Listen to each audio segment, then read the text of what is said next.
ಸಾರವಾಡ. ನಾನು ಸರ್ಕಾರಿ ಪ್ರಥಮ ದರ್ಜೆ ಕಾಲೇಜು ಇಂಡಿಯಾ ಒಂದು ವಿದ್ಯಾರ್ಥಿನಿಯಾಗಿದ್ದೀನಿ. ಇವತ್ತಿನ ಪ್ರತಿಭಟನೆಯ ಮುಖ್ಯ ಉದ್ದೇಶ ಏನು ಅಂದರೆ, ಒಂದು ಕಳೆದ 21 ದಿನಗಳಿಂದ ರಾಜ್ಯಾದ್ಯಂತ ಅತಿಥಿ ಉಪನ್ಯಾಸಕರು ಒಂದು ಸ್ಟ್ರೈಕನ್ನು ಮಾಡ್ತಾ ಇದ್ದಾರೆ. ಆ ಒಂದು ಉದ್ದೇಶದಿಂದಾಗಿ ನಮಗೆ ಅತಿಥಿ ಒಂದು ಉಪನ್ಯಾಸಕರು ಯಾವುದೇ ರೀತಿಯ ಕ್ಲಾಸನ್ನು ತೆಗೆದುಕೊಳ್ತಿಲ್ಲ. ಅದಕ್ಕಾಗಿ ನಾವು ಏನಂದರೆ ಎಲ್ಲ ವಿದ್ಯಾರ್ಥಿನಿಗಳು ಒಗ್ಗೂಡಿ ಒಂದು ಸರ್ಕಾರಕ್ಕೆ ಬಿಸಿ ಮುಟ್ಟಿಸುವ ಉದ್ದೇಶದಿಂದಾಗಿ ಒಂದು ಬೃಹತ್ ಪ್ರತಿಭಟನೆಯನ್ನು ಕೈಗೊಂಡಿದ್ದೀವಿ. ನಮ್ಮ ಒಂದು ಕಾಲೇಜು 2007ರಲ್ಲಿ ಸ್ಟಾರ್ಟ್ ಆಯಿತು. ಅದಾದ ನಂತರ ಒಂದು ಪ್ರತಿಯೊಂದು ಇದರಲ್ಲೂ ಕೂಡ ಗೆಸ್ಟ್ ಲೆಕ್ಚರ್ ಸಮಸ್ಯೆನೇ ಕಾಣಿಸ್ತಾ ಇದ್ದೀವಿ. ಈಗಲೂ ಕೂಡ ಏನು ಅಂದರೆ ನಮ್ಮ ಕಾಲೇಜಿನಲ್ಲಿ 1200 ವಿದ್ಯಾರ್ಥಿಗಳು ಈಗಾಗಲೇ ಸ್ಟಡಿ ಮಾಡ್ತಾ ಇದ್ದೀವಿ. ನಾವು ಹಳ್ಳಿ ಭಾಗದಿಂದ ಬರ್ತಕ್ಕಂಥ ವಿದ್ಯಾರ್ಥಿಗಳಾಗಿದ್ದು ಸರ್ಕಾರಿ ಪ್ರಥಮ ದರ್ಜೆ ಕಾಲೇಜಿನಲ್ಲಿ ನಾವೆಲ್ಲ ಓದ್ತಾ ಇದ್ದೀವಿ. ಬಡ ವಿದ್ಯಾರ್ಥಿಗಳಿಗೆ ಒಂದು ಅನುಕೂಲ ಆಗುವ ಉದ್ದೇಶದಿಂದಾಗಿ ಸರ್ಕಾರಿ ಕಾಲೇಜನ್ನು ಸ್ಟಾರ್ಟ್ ಮಾಡಿರ್ತದೆ. ಆದರೆ ಸರ್ಕಾರ ಅಲ್ಲಿ ಶಿಕ್ಷಕರನ್ನ ನೇಮಕ ಮಾಡದೇ ಹೋದರೆ ಅಲ್ಲಿ ಒಂದು ಬಡ ವಿದ್ಯಾರ್ಥಿಗಳಿಗೆ ಅನ್ಯಾಯವನ್ನು ಮಾಡ್ದಂಗೆ ಆಗ್ತದೆ. ಅದಕ್ಕಾಗಿ ಸರ್ಕಾರ ದಯವಿಟ್ಟು ಮುಂದಾಳತ್ವವನ್ನು ವಹಿಸಿಕೊಂಡು ಅತಿಥಿ ಉಪನ್ಯಾಸಕರ ಸಮಸ್ಯೆಯನ್ನ ಆದಷ್ಟು ಬೇಗ ಪರಿಹರಿಸಬೇಕು ಅಂತಕ್ಕಂಥದ್ದನ್ನ ಮಾನ್ಯ ಮುಖ್ಯಮಂತ್ರಿಗಳಲ್ಲಿ ಕಳಕಳಿಯಾಗಿ ನಾವು ಬೇಡ್ಕೊಳ್ತಾ ಇದ್ದೀವಿ. ಅಲ್ಲದೆ ಶಿಕ್ಷಣ ಮಂತ್ರಿಗಳಲ್ಲೂ ಕೂಡ ನಾವೇನು ಕೇಳ್ಕೊತೀವಿ. ಏನು ಅಂದರೆ ಒಂದು ಸರ್ಕಾರಕ್ಕೆ ನಾನೊಂದು ಪ್ರಶ್ನೆ, ಅತಿಥಿ ಶಿಕ್ಷಕರು ಅಂದರೆ ಕೇವಲ ಆ ಪದ ಅರ್ಥ ಆದ್ರೂ ಗೊತ್ತಿದೆಯಾ ಅಂತ ಕೇಳಕ್ ಬಯಸ್ತೀನಿ. ಗೆಸ್ಟ್ ಅಂದ್ರೆ ಏನು, 2-3 ದಿನ ಬಂದು ಹೋಗೋರನ್ನ ನಾವು ಗೆಸ್ಟ್ ಅಂತ ಕರಿತೀವಿ. ಆದರೆ ನಮ್ಮ ಶಿಕ್ಷಕರು 15 ವರ್ಷಗಳಿಂದ ನಮ್ಮ ಕಾಲೇಜಲ್ಲಿ ಸರ್ವಿಸ್ ಅನ್ನ ಮಾಡ್ತಾ ಇದ್ದಾರೆ.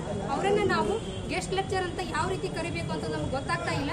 ಆದ್ರಿಂದಾಗಿ ಸರ್ಕಾರ ಏನಾದರೂ ಒಂದು ಕ್ರಮವನ್ನು ತೆಗೆದುಕೊಂಡು ವಿದ್ಯಾರ್ಥಿ ಮತ್ತು ಶಿಕ್ಷಕರ ಒಂದು ಸಮಸ್ಯೆಯನ್ನ ಬಗೆಹರಿಸಬೇಕು ಅಂತಕ್ಕಂಥದ್ದು ನಮ್ಮ ಸಮಸ್ಯೆ. ಇಂದು ನಾಳೆದಲ್ಲ, ನಮ್ಮ ಸೀನಿಯರ್ ಕೂಡ ಈ ಒಂದು ಸಮಸ್ಯೆಯನ್ನು ಅನುಭವಿಸಿದ್ದಾರೆ, ನಾವು ಕೂಡ ಅನುಭವಿಸ್ತಾ ಇದ್ದೀವಿ. ಮುಂದೆ ಜೂನಿಯರ್ ಕೂಡ ಅನುಭವಿಸ್ತಾರ ಅಂತಕ್ಕಂಥ ಭರವಸೆ ನಮ್ಗೆ ಐತಿ. ಆದ್ರಿಂದಾಗಿ ಸರ್ಕಾರ PUC ಇರುವಾಗ ನಾವೇನು ಮಾಡಿದ್ವಿ, ಕೊರೋನಾ ಬಂತು, ಅದಕ್ಕಾಗಿ ಸಿಲೆಬಸ್ ಕಂಪ್ಲೀಟ್ ಆಗಲಿಲ್ಲ. ಅದಾದ ನಂತರ ಫಸ್ಟ್ ಸೆಮ್ ಇರುವಾಗ ಗೆಸ್ಟ್ ಲೆಕ್ಚರ್ ಸ್ಟ್ರೈಕ್ ಆಯಿತು, ಅದಕ್ಕಾಗಿ ನಮ್ಮ ಸಿಲೆಬಸ್ ಕಂಪ್ಲೀಟ್ ಆಗಲಿಲ್ಲ.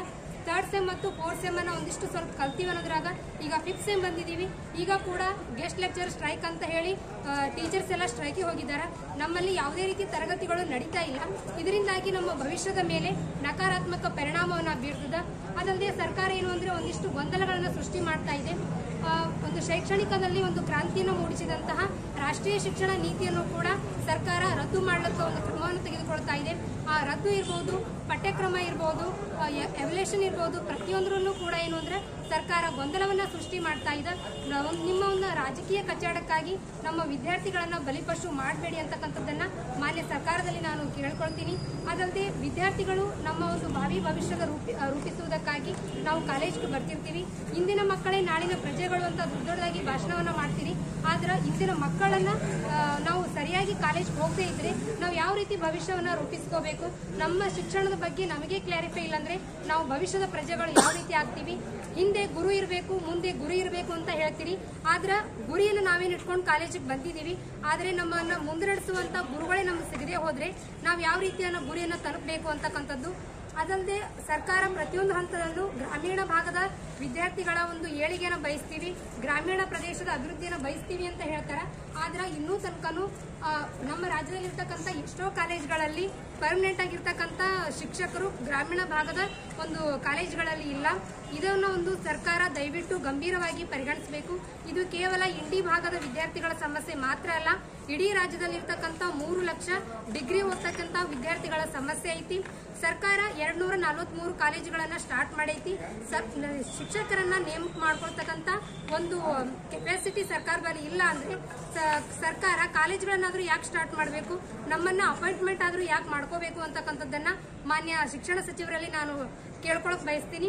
ಒಟ್ಟಾರೆಯಾಗಿ ಈ ಒಂದು ಮನವಿಯನ್ನ ಶೀಘ್ರವಾಗಿ ಪರಿಗಣಿಸಿ ಸರ್ಕಾರ ಒಂದು ನೆರವನ್ನ ನಮಗೆ ನೀಡದೆ ಹೋದ್ರೆ ಎಲ್ಲಾ ವಿದ್ಯಾರ್ಥಿಗಳಿಂದ ನಾವು ಉಗ್ರ ಹೋರಾಟವನ್ನ ಮಾಡಬೇಕಾಗುತ್ತೆ.